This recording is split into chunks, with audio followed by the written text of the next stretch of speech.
Hello. Hello. Hi. Hello. Yay. Hi. Where are you? We can't see you. How do I do that? Never usually happens. Hey. Hi, Yoori. hi, Larry. How are Hey, you? Yoori. I'm great. Now that you're here. Long. Oh Super man, long. Super long. Yoori, it's been so long, my I friend. mean, I honestly can't even remember when I the know, me last time I neither. texted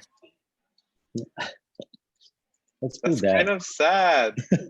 It is sad, but also, like I don't. It's been a long time since I've been home. Yeah. True. Very Well, true. let's, Yeah, well, let's make something happen. I know, but good thing about all of this is that people are connecting a little more, right? So Yeah, that's true. one good thing that I can think of. Where are you guys right now? Are you both home? Yes. I'm in my I'm at garage. my co-working. I work at a co-working space out here in Ward, in the Oh, Ward area. okay. So this is my desk. Cool. And this stuff here is usually on my desk, but I was watching some of the old videos and I was like, dang, my background is so plain. So I'm gonna put some, I don't know. It's cute. I like it. How is it in Hawaii? Are you guys in a strict lockdown? What's happening? It's not so strict now. I think we're reopening in four tiers. So we're about to enter tier 2. So we're allowed like 5 indoors in some spaces. I mean, there's some businesses that can have, I think it's like 25% max capacity or something like that, maybe 50. Yeah. This is our second lockdown. So I know. I realized. I mean, that happened not too long ago, right? Because I think Kara was telling me that you guys were going back into lockdown, and I thought LA was bad, but we've kind of been in a zone of like steady. Just it's not a lockdown, but it's not really going anywhere either. mhm. Yeah. It feels really confusing.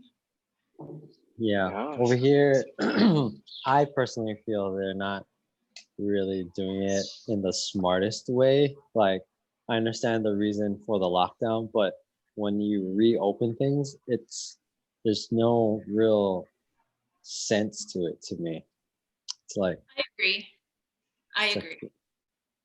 like Yeah, it's difficult because it's like on one end, I have a lot of empathy for our leaders because nobody could have planned to go through this. Yeah. yes. So like a lot of people are figuring stuff out, but my frustration is in that like I wish they would just be consistent with Yeah. their Mhm. approach because it seems to be a little finicky where on one end they want to be like hard asses and be like super rigid and then they loosen up and then it's just like it Yeah. doesn't make sense. It doesn't seem to be a form of like reason to how they're doing things. So it's really interesting how so much people are beginning to engage in like politics and you have people swinging on so many like different directions, but I think all in all it's good to have like a sense of like our own personal um insertion into and holding accountable the leaders that claim to serve the public. So I think that's a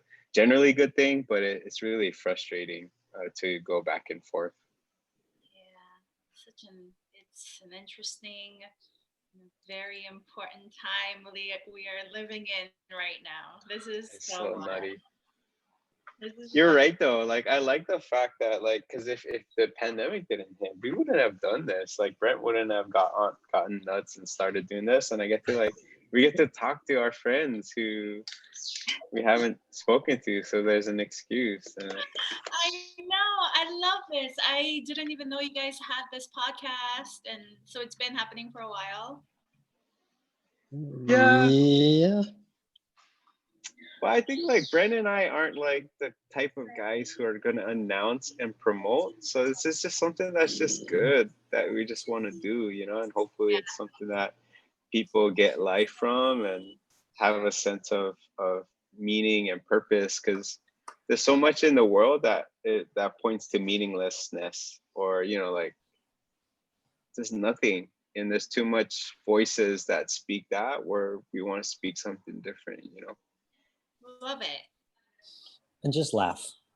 And really. Just laugh. Have a laugh or 2 or 5, 6, 7, 8. 8. Okay, I'm out of here. That's enough. Oh my gosh. All right. So let's intro Yoori in. Yeah, let's see if this intro works. Hold on. Let me Oh my god, there's an intro music? I don't know. Wait till you see this. You know, the person. Oh man, Sasha be like linked to my speaker and stuff, and I can't kick her out. So I'm gonna just do it like our ghetto style. So here we go. It's Larry and Brad Koki talk story and point your feet. Whose voice is this? Kelsey. Oh my god! Now that you mentioned it, it does sound like her. She would. She totally would do that. Oh my god, that's so good. All right, so welcome to the 24th Sickled podcast. You might have seen our next guest on a little movie called La La Land, or dancing on shows like Dancing with the Stars, Ellen, Glee, The Little Mermaid Live, which I thought was amazing, or the Grammys. She has also danced for artists like Kylie Minogue, Cher, and Janet Jackson. She basically does it all. She dances, sings, and she sings. Oh my god! And Yoori. she acts. Welcome, Yoori Kim. Woo. Thanks for having me. This is so much fun. For taking time out of your schedule. Yeah. So we're gonna give you some warm-up questions. So you just gotta come straight off the dome. Try not to think about it. All right. Yeah, we're just having fun. We're just talking story. Yeah. All right, Larry, go ahead. Okay, what's your favorite food? That's always like the thing that brings people together. That is one of the hardest questions to ask me. I'm such a foodie. It's always hard. But my absolute favorite, have to stay true to myself, is Korean food and Italian food. I can have pasta any time of the day. I can have it for breakfast. I can have, Italian food and Korean food. So my favorite. Are there any particular dishes? Yeah, the specific dishes? Well, I don't eat meat. So that narrows down to, and it's crarazy because people are always like, you're Korean and you don't eat meat. Because people always think Korean barbecue is like quintessential Korean food, and it is, but there's so many other like amazing Korean dishes that are like vegan, vegetarian. Any type of soups, like stews, Korean like dishes, I love. Funnily enough, I don't really eat a lot of pizza, so that is kind of whatever. I'll eat it, but pasta, any type of pasta. But I eat fish. I'm from Hawaii. I try not eating fish. I definitely don't eat it as much, but I love fish. So any type of fish in my food. Yeah. Cool.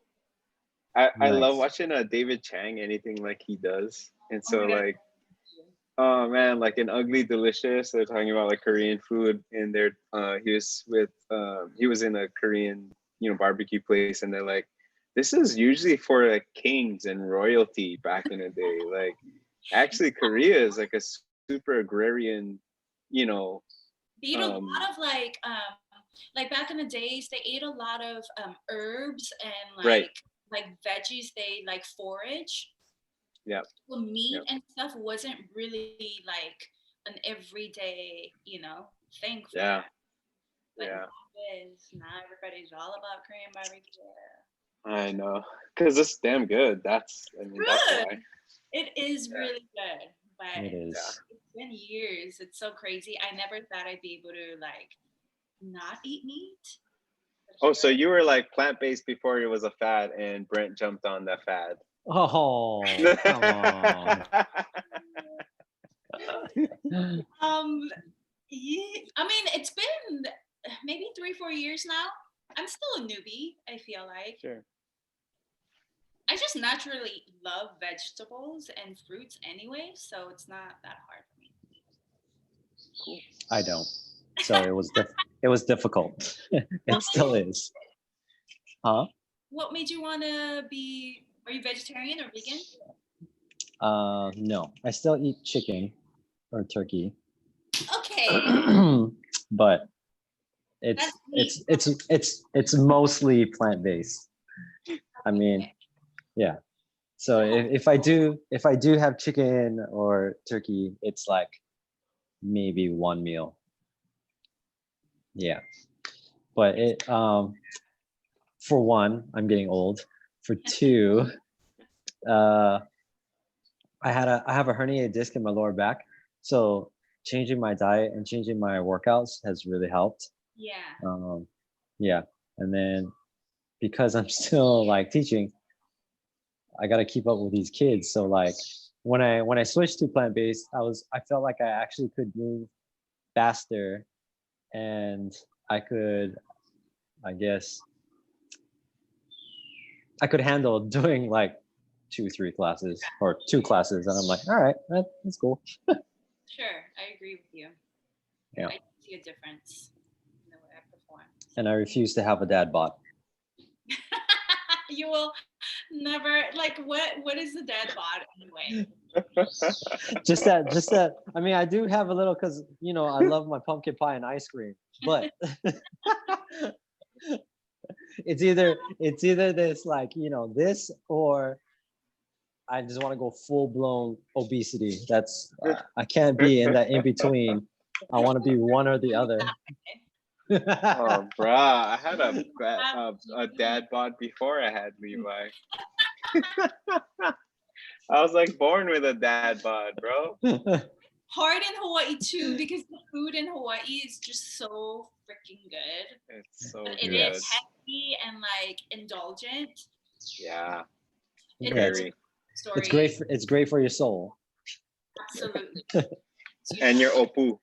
And my opu. So right. Yoori, you did Taekwondo. Is that correct? I did. I mean, it was very basic. I was really young, but my sister and I both took Taekwondo when we were very little. What belt did you get to? What's the basic one? White. What's a yellow? That's the second belt. That's the next. I think that was yellow. Nice. Damn. Yes. Dude, is that like the secret? Like all these like all you dancers did Taekwondo like badass. Is that the secret? Is it? Maybe. I don't know. I've always wanted to be like a martial arts. Like I still want to be like in a badass like martial arts movie. Hell yeah. Do it. That just like makes me like, that's what I want to do in a movie, but I don't know. I've always liked it. Sweet. Yeah. What's your favorite musical? What do I like? I just recently saw Hamilton for the first time because it's on Disney Plus, and I really like it. Love the soundtrack. So many of my friends are in Hamilton on Broadway and the touring company. and I want to see it live because obviously it's so different seeing a live like Broadway show and watching it on TV. I feel like I couldn't really grasp like the whole feel of it.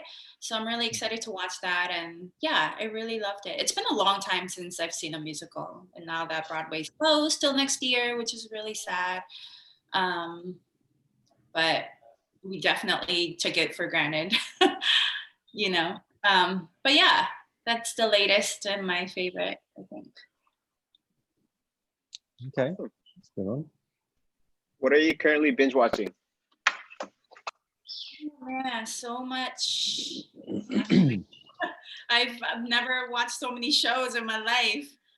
Isn't it crazy? I've watched so crazy, and I have never been like I've always had a hard time getting into shows because once I get into a show and I finish it, I'm so emotionally invested. Yeah, me too. You know what I mean? I'm just like that. I totally get that. Like people they don't understand. Like they just breeze through a series where I'm just like, dude, you gotta feel it, man. You can't because you're just mentally, emotionally still there. Yes. And so invested. You're like, no, I can't. I need a moment. But recently I watched and I got into it really late, but I watched Schitt's Creek. Nice. All of the seasons, like 6 seasons in like less than 2 weeks. Wow, that's quick. I never slept. But I tried to watch that before and I couldn't get into it for some reason. But then that's what happens with a lot of the shows with me. Like I have to try and watch it over and over and then it clicks one day. But I am so in love with that show. I still watch that show. It's kind of like why? Okay. Dude, Nelsha and I, because everybody's talking about it, right? So Nelsha and I maybe like 2 weeks ago, we're like, okay, let's give this a try. We couldn't get past the first episode. It was so slow. I get it because I was like that too. You just have to get through like 1, and then 3. Don't watch it at night because you'll fall asleep. You know? Oh, so it was so slow. No, it's okay. not. Is it good? And then once you start to get invested into the characters, there's so much heart in all of the episodes. You just fall in love with all the characters. Okay. It's so good. You should watch it. And it's only half an hour, isn't it? I think it's in half an hour. I don't know. It's quick. Do that. But I watched that. I'm still watching that sometimes. I finished Succession. Oh, what is that? I've never seen that. It's so good. And there's also, if you guys have Apple TV, there's Ted Lasso. Oh yeah. Okay. That one, every single episode, you're like, it's so like it just lifts you up. It gives you so much hope and it has so much heart. I think it's something that we all need right now. So that is really, really good one to watch. So that's interesting. That's why we asked that question, because like these are shows I would have never like entertained the idea of watching. Normally it wouldn't be mine either, but these are all of the shows that like my friends have told me to watch. So yeah, they're worth your time. Okay. If you had a superpower, what would it be? Fly. I feel like that's everybody's answer. I want to fly. I just want to go places. I just want to be free. If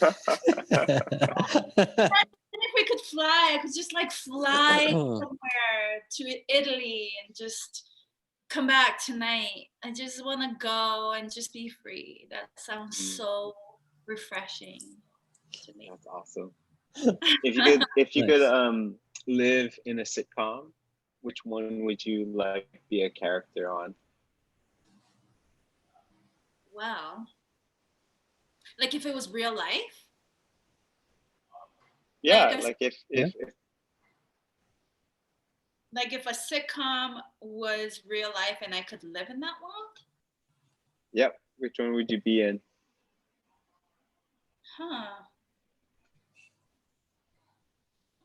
many sitcoms are there right now?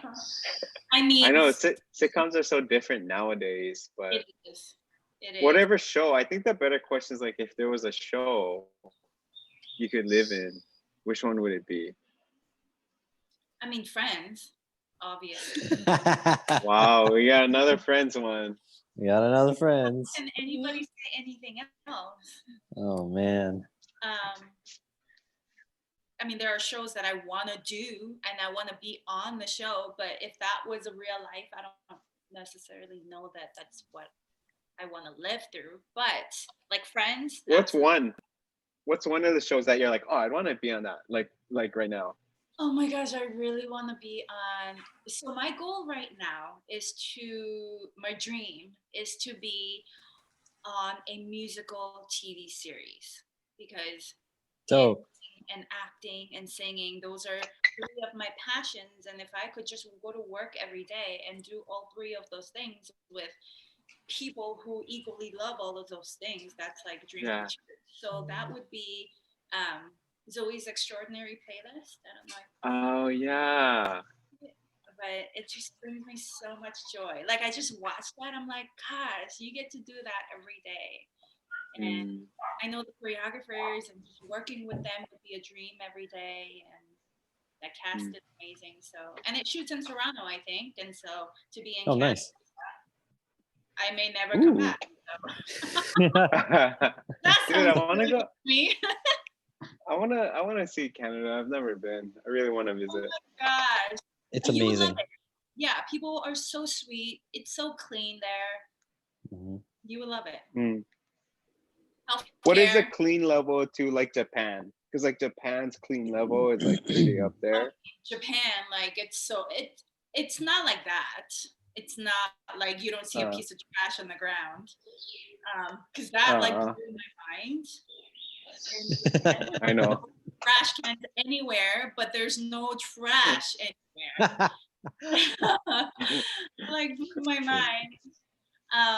It's not like that, but like air is clean, like it's crisp and like fresh, and people are sweet and nice, and it's just refreshing in every way.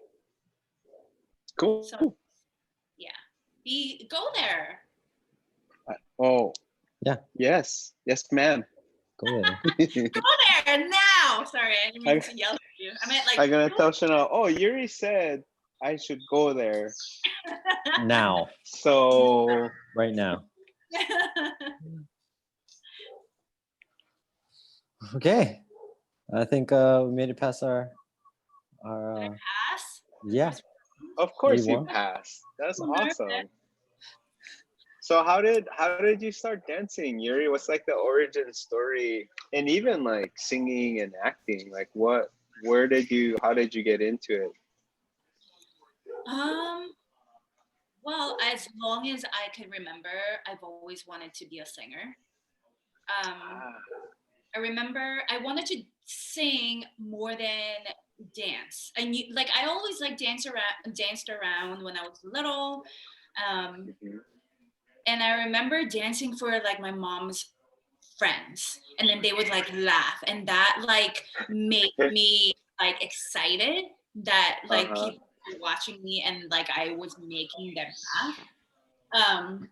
So that was always like something that I liked. But singing, I've always wanted to be a recording artist. I wanted to be a star.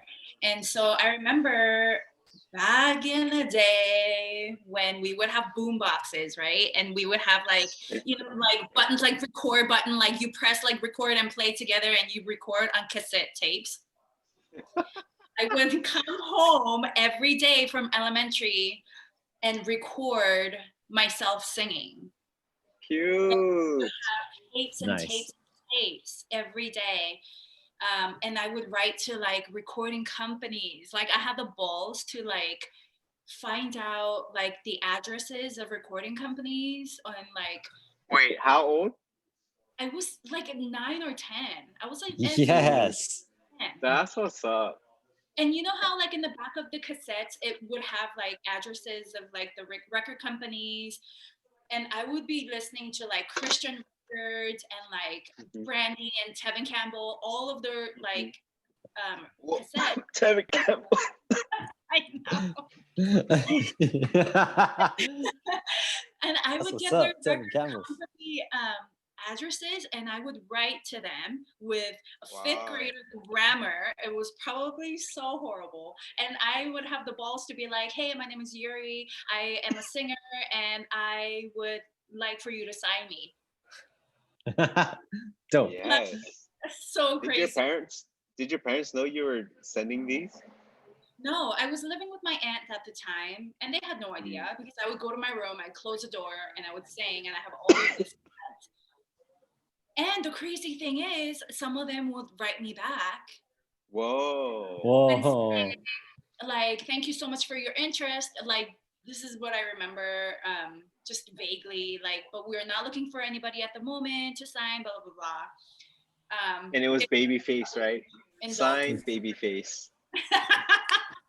Can you imagine? Oh my God. But I remember at the time being so excited about getting a letter back as opposed to like sad about being rejected. Sure. And that would just like fuel me to sing every day. And then I mean, honestly, what really fueled me to propel my, like, ignite my passion is Mr. Bright, being involved with the Bright Theater program in high school. They would come to like different schools, and I mean, no, we would go to Castle High School to watch like their kids shows and stuff, and that always made me feel like, oh my God, that's exactly what I want to do, But I was so shy that I couldn't audition. I remember Mr. Bright would come to like our like schools and scout kids to be in the kids show, and I would do horribly. Like, I wanted to do it so badly, but I was so shy. I never got picked. And then going to see the show, and I was like, oh my God, I don't want to do that so bad. And when I finally, poor little Yoori. I know, so much passion, no balls. And then, so when I finally got to high school and I had the opportunity to audition for my first, I think, musical that I did was Once on This Island with Mr. Bright. I got it. Kimi Bamalero told me that I should do it. I was like, oh my gosh, you're right. If Kimi tells me I can do it, then I can do it. So then I did it, and then I just started from there. And then dance, I was dancing hula before I went to high school, and so my hair was like really long, and I didn't know any other type of dance other than hula. So then I started taking dance elective, like with Miss Marcelo. I took a dance elective in high school. Yeah. And then I was like, oh my gosh, what is this dance? What is this hip hop? All I wanted to do was impress Marcelo. Chopped my hair off. I was like, hula, I'm not doing hula anymore. And then just went like, that's all I wanted to do. I just wanted to impress Marcelo. I wanted to be in 24/7 dance force. At the time, you had to be asked to be in 24/7. It was such a small group of people. And, I just wanted to be like all of them. And Marcelo, like, just gave me so much hope, So Marcelo and Mr. Bright, like, those are two people that literally changed my life. And I wouldn't be here today if it wasn't for them, honestly. So dope. Wow. Yeah, I didn't realize that I think you had a head start. But Alan Lau asked me if I wanted to do Once on This Island, and I was going to do it, and I was like, no, I can't do that. And then I saw it, and I was like, no, why didn't I do it? Yeah, we could have done it together. It could have been our first musical. First ones, right? But I think it's after that is when I started dancing. So it's kind of crazy because then that's when you started at Castle. But that's so crazy. That timeline is so close. I didn't even realize that. Yeah, totally. I was 15. It's dope. I was a freshman in high school. So I started late. I started dancing when I was 15. That's fairly late for most of the dancers that I know. So Yeah. What was it? What was it about like the arts that kind of like captivated you? Do you remember? Like, I do. For me, it was an escape because I just always felt like I needed. I didn't feel like I belonged anywhere. I at the time, like my home situation, I really didn't feel very happy, and I didn't feel like there was love and joy in my environment, in the family environment. And so I just needed to hold on to something that made me feel like I belong somewhere. And I think that's why, when Marcelo kind of made me feel like there was something in me that I could kind of nurture. I just gravitated to him like so hard, and I just wanted to impress him, because if someone who was so talented, like saw me and said like I had potential in something, like that meant so much to me,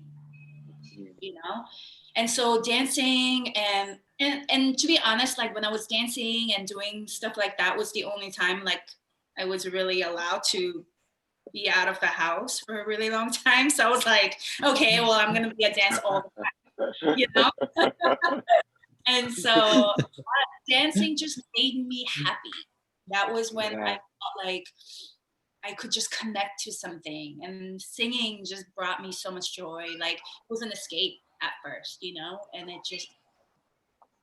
just, I felt right when I was singing and dancing. It made me feel like, oh my gosh, this is what I'm supposed to do, without a doubt. And I think that's why I just wanted to do it all the time. So awesome. Yeah. So you joined, so you started taking classes, electives at Castle with Marcelo. And at what point did you start taking classes like outside, or was it soon after? Yeah. And so as I was taking, I was still in high school when I started teaching at 24/7, as the studio and the company started growing. Because that, even back then when I was first starting out, they didn't have a studio. Were they in Mapuna Puna? That was the first studio, but I started and we were just rehearsing. No one was teaching. Like Marcelo was just like the director of a small company, and we would just go to Castle and rehearse for numbers, and we would perform. Like doing Miss Hawaii pageant was like the thing. Like if you did the whole Miss Hawaii pageant, you knew secretly you were in a company. that was a standard back then. That was the unspoken standard. Huh? So that was the goal, because it wasn't never like Marcelo would never like, do you want to join the company? It wasn't that. It's just like if you did it, you're like, yes, I think I'm in the company. I don't know, but I think I'm in the company. And then it started growing more and more. And then the first studio I think he set up was in where was that again? It was Mapuna. Yeah. It was there. And then so some of us started teaching. I was still in high school. I was teaching like pop at the time, which is crazy because I was just starting. I don't know why I was teaching. But yeah. So I started teaching there, and the thing is that's so crazy is as long as I can remember starting to teach, and the whole time that I was teaching and training at 24/7, I don't even know if I should say this, but I've never paid for a single class. Like Marcelo always provided for me, and like I never had to, worry about how I was going to pay for my classes. Wow. And on top of that, I was being paid as an instructor. And so, honestly, like if it wasn't for him, like I don't even know how I would have been able to train, and to be here. And so, yeah, I started teaching like really young. I think I was like 17, maybe 16, 17 when I started teaching. And then we came to Windward Side for studio, and it was getting bigger and bigger, which is incredible. And so I was teaching there a lot too. You know what's so crazy? I was thinking about it the other day, is like back in the day, we used to be with each other like seriously 24/7, just dancing and like Hence the name. That's the name. like we would rehearse for our concerts. We would do it for free, and like we would do it every day, and we loved it. After the concert, we would hang out there. Like we freaking loved it. Man, Yeah. we spent so much time together. For sure. We would wake up. I would wake up, go to Castle to teach or help out with classes, and then after was rehearsal, and then we'd be there till like midnight sometimes. Yeah. Oh my gosh, so wild. And then and then you guys would go eat. Together. We'd go eat at Zippy's. Oh my gosh. We had such a good time. Yeah. Those are the days. Yoori, did you ever get to do a musical at Ronald Bright Theater? I did. So Once on This Island was my first one. Okay. And then I did a funny thing happened on the way to a forum with Mr. D there. And then my senior year, I did Sweet Charity. I played one of the girls' friends, Helene, to Charity. And we took that to Nebraska for their thespian festival there, which was so much fun. So those are the three. No, and I did King and I. Yeah. I remember watching that. The King and I? Yeah. Yeah, I think I was a junior in high school, maybe. Yeah. That's the one with the Ongwai sisters, wasn't that one, right? Yes, I feel like they were in all of them. Everything, yeah. They were in everything. Yeah. Mahi was a king. That's right. That's the one I saw. Mahi was a king. And he shaved his head for it, right? Did he? Did he? Yeah. No, yeah, he was bald. I remember. Roll. Wow, I'm impressed. So dope. What? There's not many people who aspire to be triple threats. And I remember in high school, and it was because of 24/7 that I even started dancing, because 24/7 came to our high school because I was a part of a nonprofit or like a smaller kind of club at Waipahu High School. And that's where I met like Mahi, Mark, Ryan, because you guys came and just did like some charity work to teach us stuff. But like it was because of 24/7 that I was like, oh man, I want to do all three of these. But so like for you, Yoori, I know you started off in wanting to sing, which like sweet little Yoori at 9 years old recording herself singing Tevin Campbell is an image I will treasure in my brain, and I can't wait to tell Chanel. But like so little Tevin Campbell cassette recordings, Hula Girl with your Ami slides, and you come to high school, you discover this amazing world of performing arts. Like, what about the triple, like the three, singing, dancing, and acting? Like, why all three for you? It just comes natural to me. To me, like performing,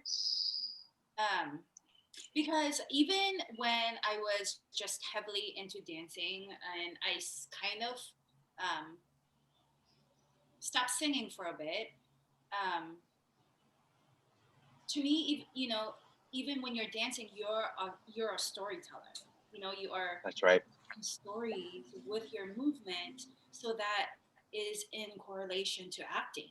And which is crazy because just recently, since we've been in quarantine, I've been taking acting, and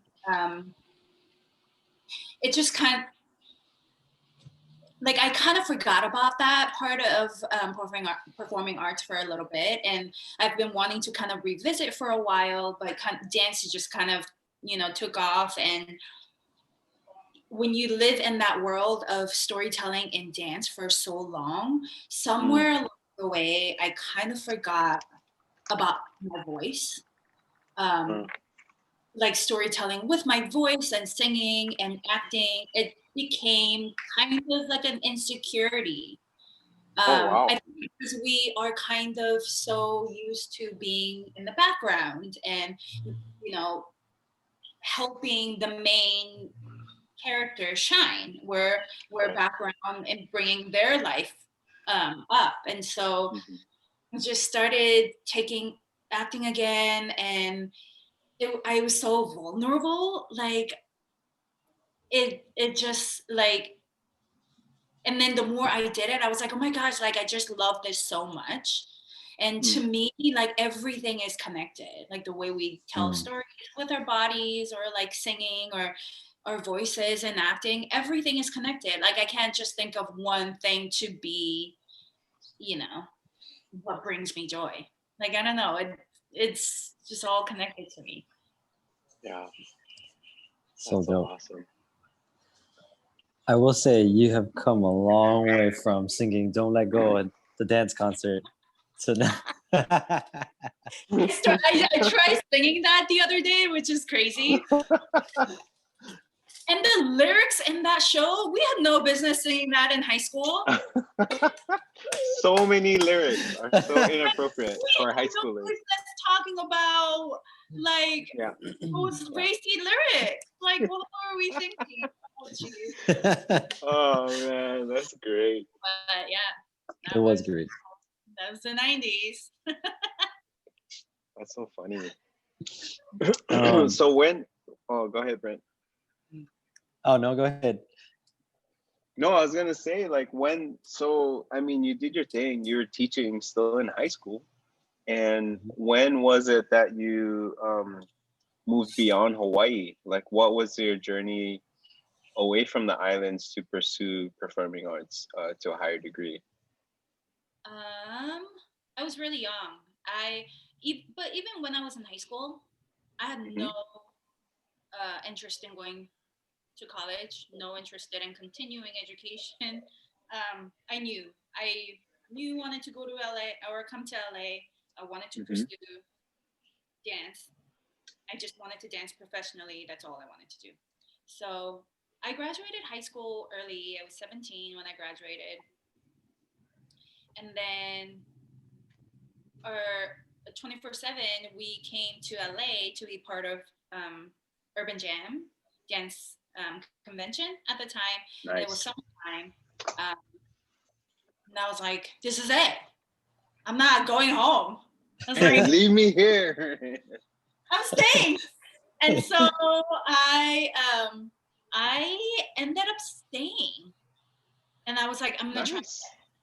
But like, of course, my ambition was so much bigger than the actual like planning of what it takes to move your life to a different state. And I was so young. I had no idea. I didn't know anybody here. I didn't have a car. I didn't have a plan. I was just like, hey, I'm leaving. And then I just came. And then I was living with someone at the time, like a friend. Oh, Derek Yamada. I think I moved in with him. I was like sleeping in the living room. And I cried every day. I was so lonely. I was so scared. I didn't have anything set up. I was just so lonely. And so I I think I remember calling Marcelo, and I was bawling my eyes out. I was like, I don't do this, I gotta be here. And then he was like, come home. Like, you don't want to be there, come home. And I want to say, I can imagine. Just come home. Yeah. And if I remember this correctly, I think he bought my plane ticket. Oh my gosh. He was like my dad. He's totally dadding you. Yeah. Like he does everybody, by the way. Everybody. Yeah. He's so good. Yeah. And so I went home. I think I was living by myself, and then I auditioned uh, I auditioned for a cruise ship, and then I got the contract, and that's where Naush and I and Mark and Heather and we all Orlando, we first got our contract. So wow. yeah, that's when I went, and then I did like 3-4 contracts after that, Mhm. and then my heart was just here, So I quit my last contract and moved here, and the rest is history. Timing is so important. Yeah, that's cool because like not many people, like I think so many people, I mean probably the Yoori that went first the first time and was crying every day, a lot of people like don't recognize that timing is so important and so key. But also like I really love that story that Marcel is like, just come back home. Yeah. A lot of people don't also realize, in addition to timing, like you can always just come back home. That's why it's home. Absolutely. Mhm. Yeah. It's like we fear being a failure. Or at least, I mean, because I've never moved to LA to pursue something, but I imagine talking to different people, yourself included, like there's this fear of being a failure because you made this big move. And yet that's one of the beauties of, I think, our culture in Hawaii, just in general, but our dance culture in Hawaii is like this can always be home base, and you can always come back, and then you can always try again. Yeah. And that's amazing to hear. And there's so many opportunities now and callings, like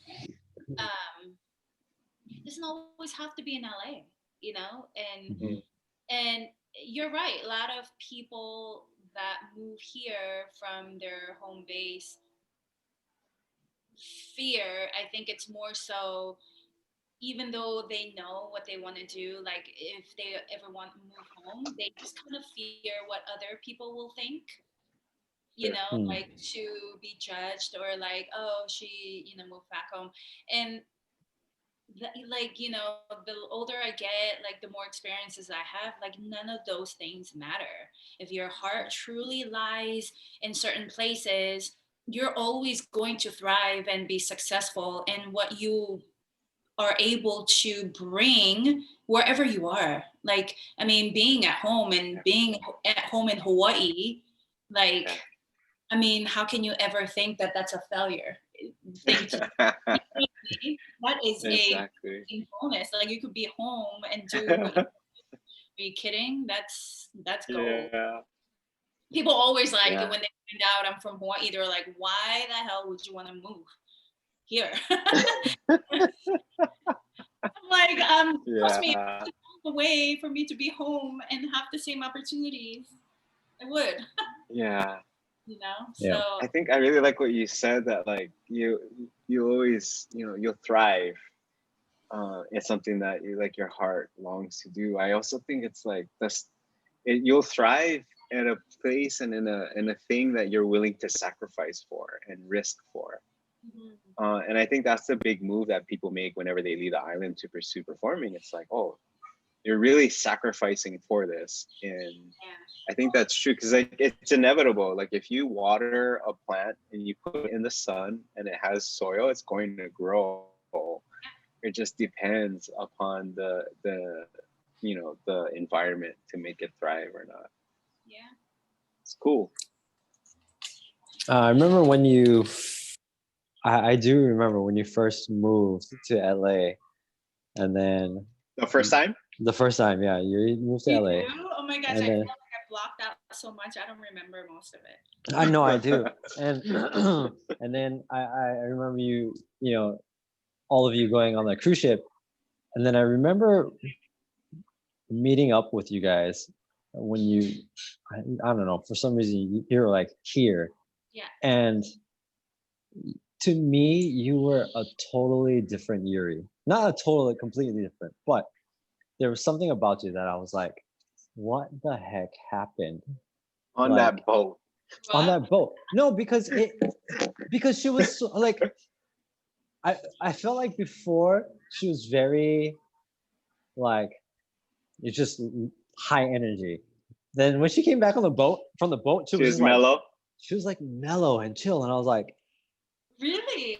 what the heck happened? Like, I like whatever happened. I like it. Like, it's cool. Like, You mean like the first time? Like the first time I went away? I think No, so. he's Yeah. talking about so After you came back from the you boat. went Right. after you went to LA, you came back, you went on a boat, and And then while you you came were on back. the boat, I'm asking if it was the first contract that I did with like Chanel and Heather. I don't remember if it was the first contract or not. Because that would make sense. Oh yeah. Because I remember, okay, so I had a childhood where I felt like, remember I told you it wasn't like the best. So I was so closed off, and like, for lack of better words, I was a bitch. But it was because I built so many walls.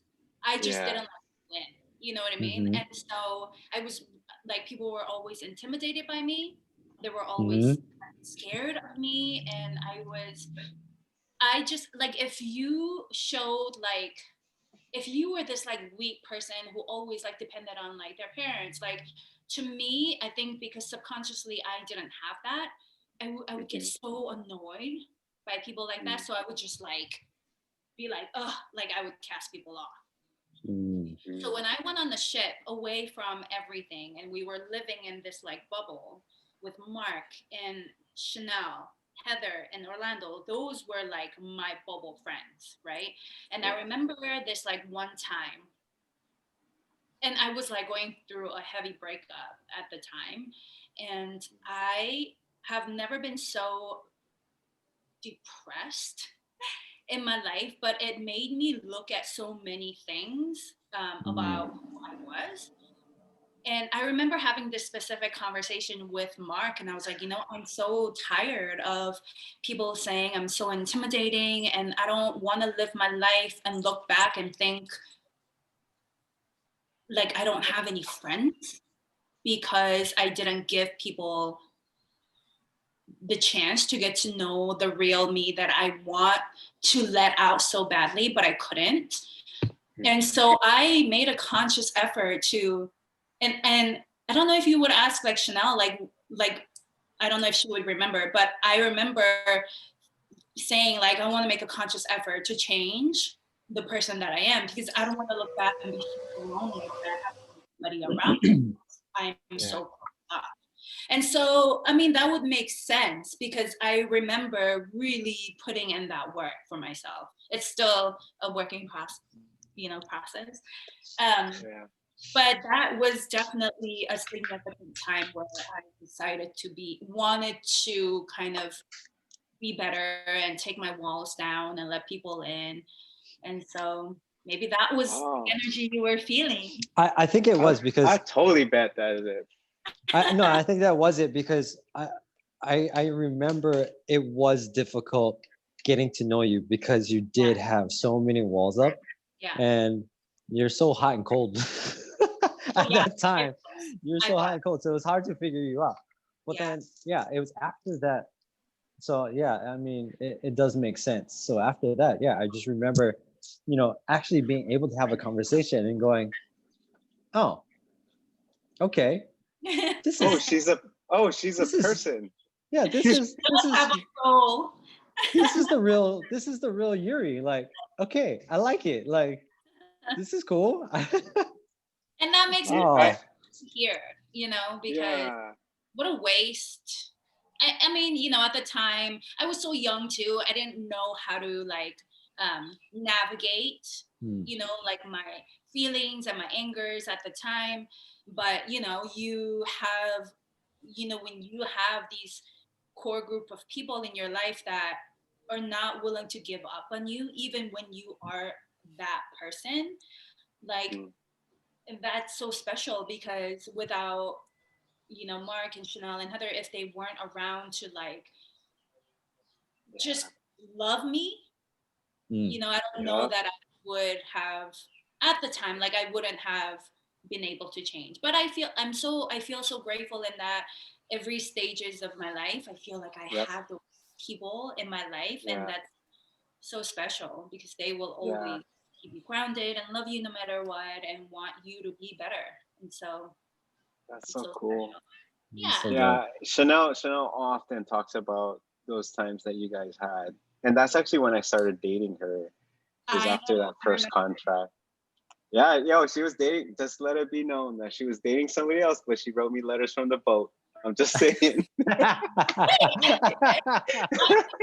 remember that guy, and I remember she doing this. I remember talking about all of this. Yeah. Oh yeah, she always talks about how special that was, and when I said you were on, she's like, "Oh my gosh, I can't wait to listen to that." I remember something about Orlando drinking too much milk or something like that. That dude. I wouldn't be surprised. But do you think like that change in whatever was happening inwardly for you on the boat and then going to LA the second time, do you think that made an impact on your ability to perform and connect with whatever it was you were working in a new way? Absolutely. I wouldn't have been ready if I didn't change, or would have been able to be here and have the longevity that I've had, because I think I needed to work on myself a lot to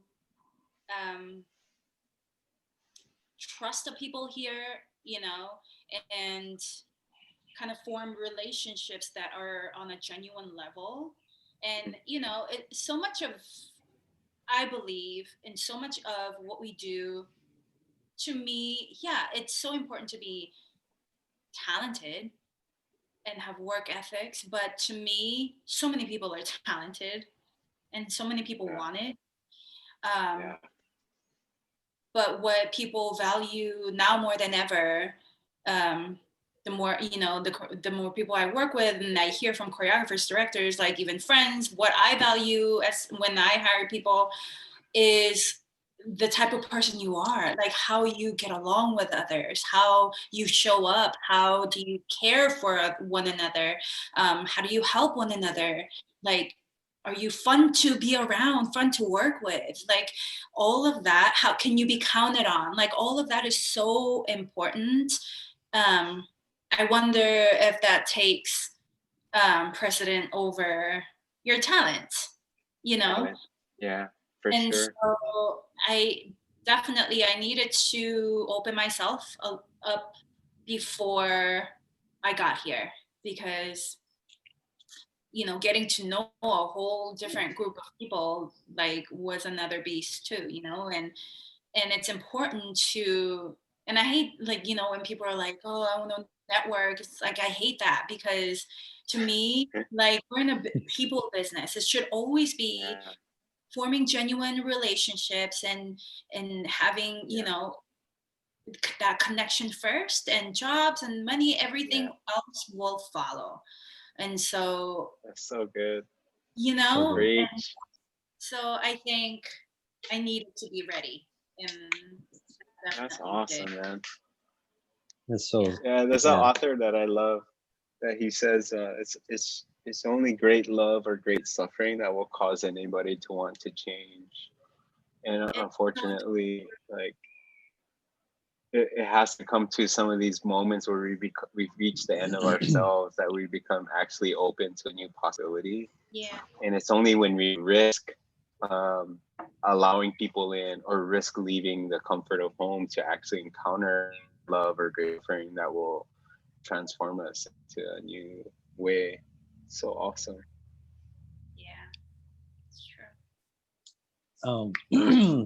I wanna reel it back a little bit.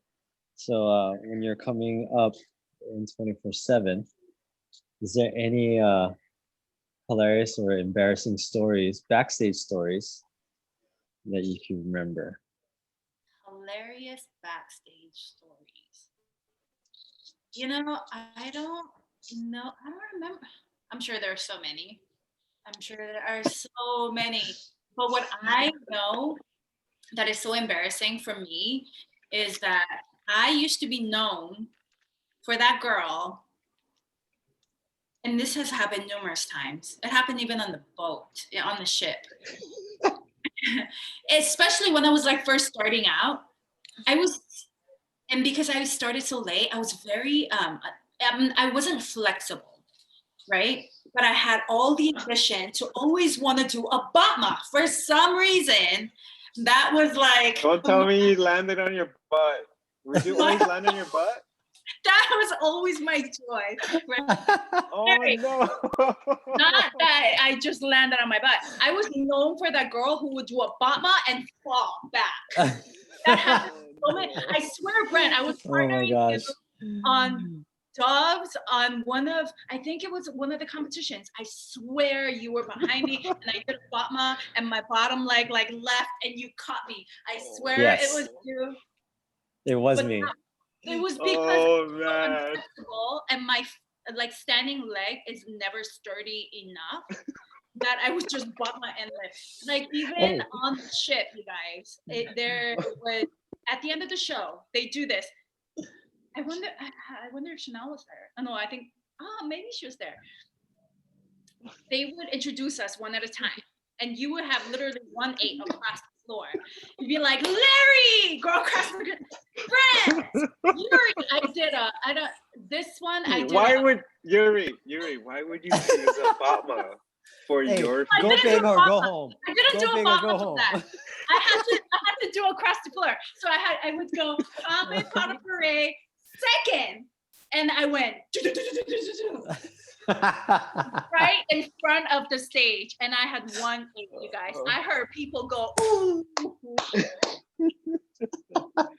So good. That's bad. That's bad. That's bad when the performer can hear them go ooh. Yeah. I used to fall all the time. Yes. During 24/7, especially when I was starting out. Wow. Yes, I do remember that, and I did catch you. Stretch, people. I got you. Stretch. I got you. See? I remember yeah. this. Stretch. Make sure you stretch properly. Breathe when you stretch, people. Okay. So I learned to be more flexible quick. What's? Do you have a story about Marcelo? What's a story about Marcelo you can share with us? Because everybody has their own unique, and you have a very special relationship with Marcelo. Yeah, what's one like not horror, but like one story that you thought, oh, I'm dead, and what's one like great story about Stella? The kids, so many. The kids now they have it so good. I know he's so mellow now. So scary. So mellow. Marcelo, so strict, so tough, but I have to say he taught us work ethic. I feel like when I came to LA, people would always say like I had great work ethic, and I have to owe that to Marcelo because we worked so hard and there was no complaining. You know, if we complained, he would make us run back. And he doesn't care if we're in heels or boots. We have to run in those. We've definitely ran a lot on concrete with our high boots on. Wow. Yeah, he was tough on us, but you know, it was like old school teachers that obviously it worked because there are so many talented people in Hawaii and at 24/7, you know, that produced so many great artists. And we all owe it to Marcelo. So I just remember like if and when Marcelo got upset, like you were like shitting bricks, like you were so scared. Like no one wanted to like be in front of him. I remember. Is there a one particular moment you remember, or one show performance? No, it was always like it was, you know, always during high stress moments, right? So like during concert time, some like during concert time, somebody's running.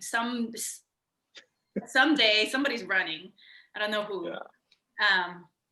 But I don't remember. Yeah, it's always like high stressed moments. It's like once that It's music just- it's stops always- mid number, Yep. like, oh Lord, please let it not be me. Saying prayers. Once Oh, that dear- music stops dear mid song. Jesus. Yeah. Dear Jesus. That's so true. It's like an ongoing low level fear Yeah. Yeah. rather than one moment. It's this ongoing low level anxiety that the music will Oh stop. my God. Yeah, because you have time, because the music will stop and there'll be silence for a little bit, and you just, oh dear Jesus. Yeah. And then he'll come on the mic. He'll be like, That microphone. That dang microphone.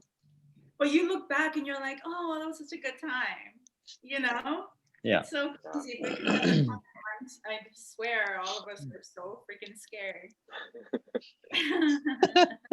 You shared a lot of like nice, like fond memories, but is there another one that comes to mind about like a special moment with Marcelo that kind of like really impacted you?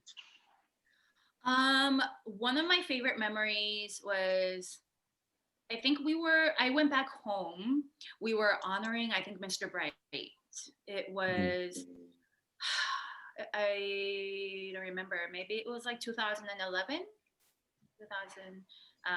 We were celebrating Mr. Bright and his legacy, and it was at a ballroom. And so I was able to go with Mark, and just being in the room with full of people that just loved Mr. Bright, but also, you know, were so impacted positively by Marcelo, who just like effortlessly have made such huge impacts on people's lives. And he doesn't really, you know, ever take credit. You know, it's just always like matter of fact, like, of course, like, why wouldn't I type of thing. And so you know, I remember the specific moment when I was like looking around the room and seeing so many people's lives he had touched. And then Marcelo's looking at Mr. Bright and he's thinking like, gosh, he is my mentor. And just like this like circle of effects. And I don't even know if Marcelo realized that all of us were looking at him that way as well, you know, and just like honoring him and loving him so much. But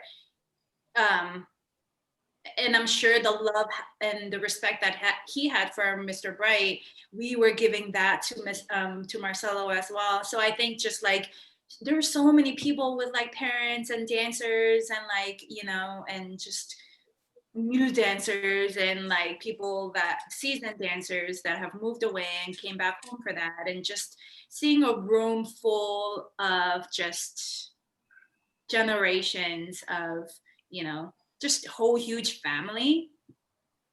I think that was just one of the coolest moments I'll never forget, for sure. So awesome. So good. So good. You know, it's I like, can't believe. What? Go ahead, Yoori. I think the more I think about it, you know, when the times we may not feel like and I keep going back to like my childhood, like looking back and the things I realize as I get older, it's cool to see that even though, you know, there are a lot of us who may feel like they don't get that kind of love at home, and you know, when you're young, you just feel like you're alone and you feel like nobody cares, and so you just gravitate to something that you feel like you need. But then in hindsight, you look back and you always were provided with people in your life that loved you and cared for you, even if they weren't your blood family. Sure. You know, and it's like, that's so special, because then you understand that you're never really alone. You will always be around people. You just don't know, because you're so like closed off and you're like, I wish I had this family, you know? And so I've always had like, it's not even you know, it's not coincidence. I was always provided with the right people in the right moments of my life that I needed, that, you know, allowed me to be here today. It's very, very emotional when I think about it. And Marcelo is definitely hands down, like God handpicked person to be in my life. For sure. That's wonderful. Sure. If you could give yourself, or not yourself, yeah, maybe yourself, or like a person that had a similar background like that, with a difficult family setting, somebody who's isolating, wants to break out, but just doesn't know how, keeps creating distance between people, but wanting to pursue the arts because it waters their soul and makes the universe make sense somehow. What would you say to somebody who wants to break into that? Man, I think the most important thing is to know, like, so deeply with your heart that no amount of dream is too big. You know, because to me, I feel like the passion that you have for certain things in life that you just, and I'm not talking like hobbies, right? Like something that you feel like it is your passion. Like you don't want to live a life without this. You have that for a reason. That is your guidance. Like that, to me, that is your purpose in life, no matter how big it seems to you. And I think me being born in Korea and growing up in Hawaii, like, you know, I grew up without my parents, and I just felt like I didn't know how or who to turn to nurture my dreams and all of that. And Hawaii being, it feels so removed from the mainstream of the world where you need to be as an artist, like to be in this like Hollywood world, right? To me, growing up feeling so removed and so hopeless, to be here today and being so grateful for all the opportunities that I've gotten in the past and continue to get. If you told me back in the day, that angry Yoori,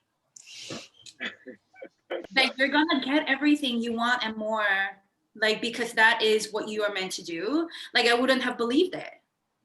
You know, but you just can't give, like, if it's really in your heart, doors are going to open. The right people in your, like, right people will show up.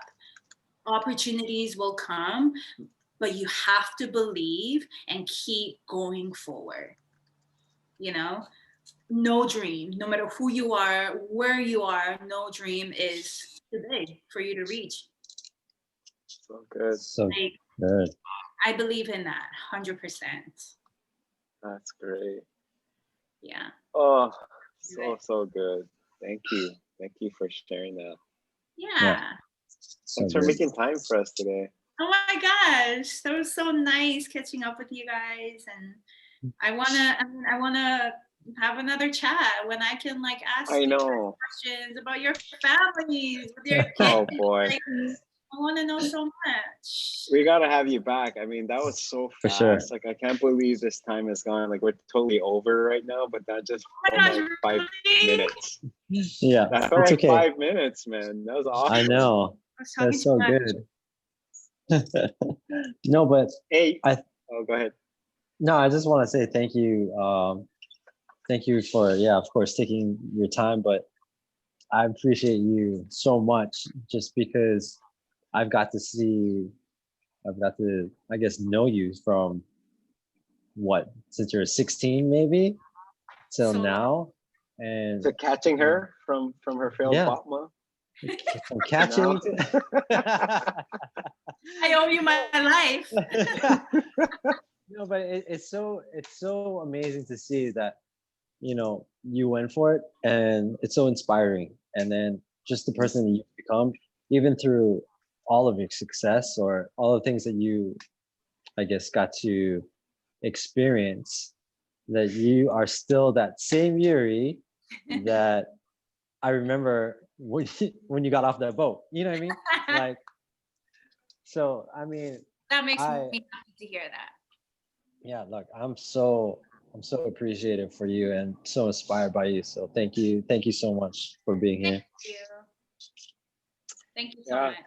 Thanks for you believing in yourself and keep going forward. I don't think Yeah. people imagine themselves doing such things until they see someone like them doing that very thing. And so just you living your life is very important, and very important for a lot of people who are looking for someone like them, with a similar background, with a similar color skin, to do that. And we cannot become what we don't see. So being somebody out there that's doing it, Yoori, that's really amazing. No matter, even if it's dance or anything else, some living their life, it's really incredible to witness and see.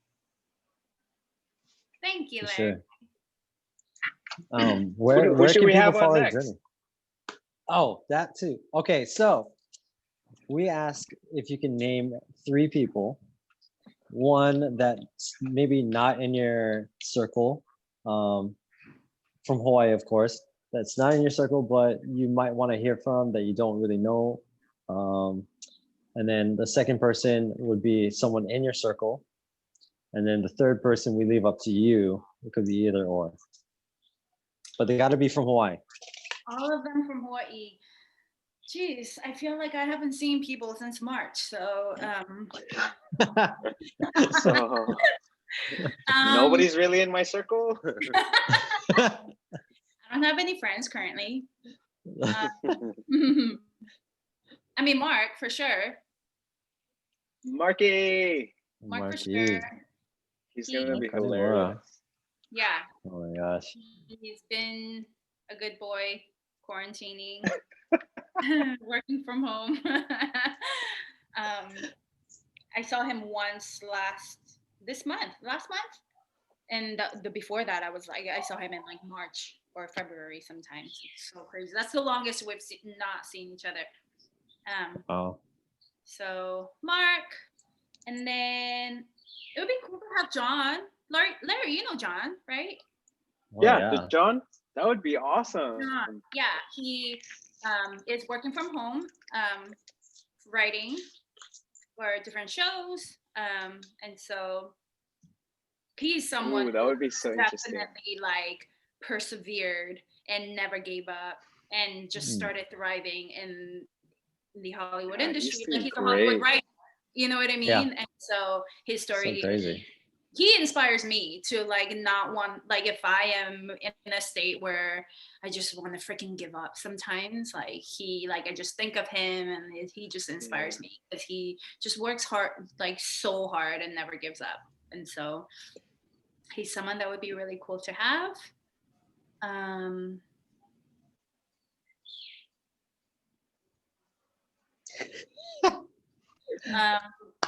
don't know.